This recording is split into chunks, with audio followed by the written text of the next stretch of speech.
అమ్మ శవాన్ని వల్లకాటికి మోయడానికి నలుగురు కావలసిన వాళ్ళు కూడా లేని అనాథనరా నేను. నాకింత సహకరించిన నీకు యుద్ధం చేయకపోతే వాడి స్నేహితులు కాదురా, కాలాన్ని శాసించగల మేధావి నువ్వు కన్నీళ్ళు పెట్టకూడదు.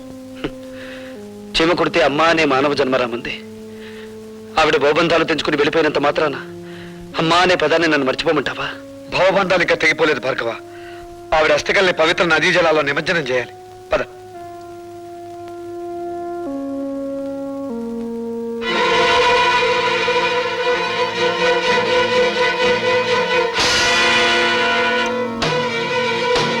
మొదటి ప్రపంచ యుద్ధం ఎందుకు వచ్చింది? ఒక డాక్టర్ నిర్లక్ష్యం వల్ల.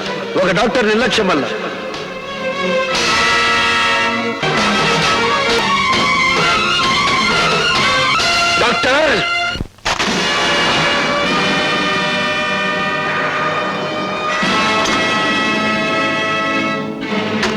డాక్టర్ ఒక రోగి ఒంట్లో జ్వరం ఎంతుందో తెలుసుకోవడానికి నీకు థర్మోమీటర్ అవసరం కలగచ్చు. ఒక పేషెంట్ ఒంట్లోని రక్తపు పోటును రీడ్ చేయడానికి నీకు బీపీ అపారటస్ అవసరం ఉండొచ్చు. కానీ మా అమ్మను నువ్వే చంపావని చెప్పడానికి నాకు థర్మోమీటర్ అక్కర్లేదు, బీపీ అపారటస్ అంతకన్నా అవసరం లేదు. నీ ముఖానికి పెట్టిన చెమటే చెప్తుంది నువ్వు ఆ తప్పు చేశావు అని. మా అమ్మ కడుపులో నుంచి బయటపడ్డప్పుడు నేను ఎలా ఉన్నానో నేను చూడలేదు. కానీ బూడిదైపోయిన మా అమ్మ కడుపులో నుంచి బయటపడ్డ ఈ కత్తెలను చూశాను. దీన్ని నువ్వే ఆవిడ కడుపులో పెట్టి మర్చిపోయి కుట్లు కుట్టేశావు కదూ? నన్ను చంపొద్దు. ఏ నీ ప్రాణం మీద నీకు అంత తీపిగా ఉందా? మనిషిని కాపాడటానికి నీ జీవితాన్ని ధారపోస్తానని మానవత్వ శాస్త్రం మీద ప్రమాణం చేసి వచ్చిన నువ్వు మాట తప్పావు. అందుకే నేను మానవత్వ పంచులు దాటి నలరూప రాక్షసుడుగా మారి మా అమ్మను అన్యాయంగా మట్టిలో కలిపిన నిన్ను మట్టిలో కలిపేస్తాను.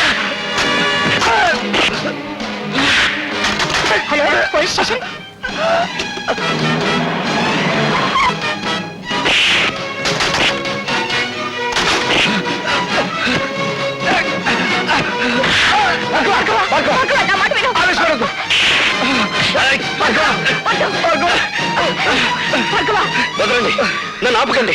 కనిపించే దేవుళ్ళు అనుకునే డాక్టర్లకే మచ్చ తెచ్చి నీచుడిని చంపనివ్వండి. నా తల్లిని అన్యాయంగా చంపిన వీడికి నన్ను శిక్ష వేయనివ్వండి.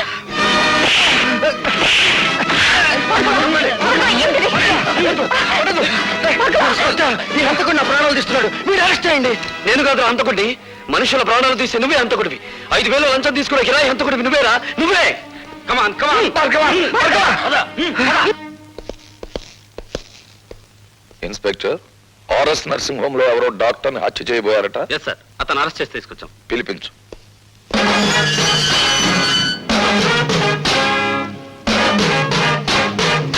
నీ పేరు? భార్గవ. నువ్వా? మీ అన్నయ్యను కాపాడినప్పుడు చట్టానికి చుట్టాన్ని, ఇప్పుడు చట్టానికి ముద్దాయిని. అంటే నువ్వు చేసింది నేరం కాదంటావా? చీఫ్ ఇంజనీర్ గారిని చంపుతున్న మనుషుల్ని ఒకప్పుడు కొట్టాను, ఇప్పుడు తప్పు చేసిన డాక్టర్ని కొట్టాను. అది నేరమైతే ఇది నేరమే. ఆపరేషన్ జరిగిన తర్వాత పేషెంట్ ప్రాణం పోతే అది హత్య కాదు. అంటే మనుషుల్ని చంపడానికి మీరు డాక్టర్లకు ఇచ్చిన లైసెన్స్ అది? మీకు నేరస్తుల్ని కొట్టడానికి లైసెన్స్ ఉన్నట్టే వాళ్ళకి మనుషుల్ని చంపడానికి లైసెన్స్ ఉంది. జడ్జీలకు దోషి ఎవరో నిర్దోషి ఎవరో తెలియకపోయినా శిక్ష వేసే లైసెన్స్ ఉంది. Am I correct?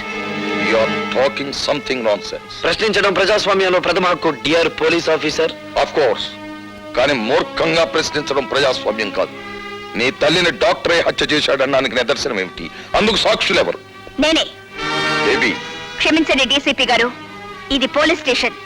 నేను సాక్షిని, మీరు పోలీస్ ఆఫీసర్, అంతే. All right. ఇంతకీ ఏమిటి మీరు చెప్పే సాక్ష్యం? చెప్పే సాక్ష్యం కాదు, తెచ్చిన సాక్ష్యం. ఇదిగోండి కత్తిర. భార్గవ తల్లిగారికి ఆపరేషన్ చేసిన డాక్టర్ ఆమె కడుపులో వదిలేసిన కత్తిర చూడండి. అందువల్లే ఆవిడ ప్రాణాలు పోయాయి. ఆవిడ దహన సంస్కారాలు అయిపోయిన తర్వాత అందులో ఇది దొరికింది. అందుకు నేను సాక్షి. ఇప్పుడు చెప్పండి ప్రతాపరావు గారు,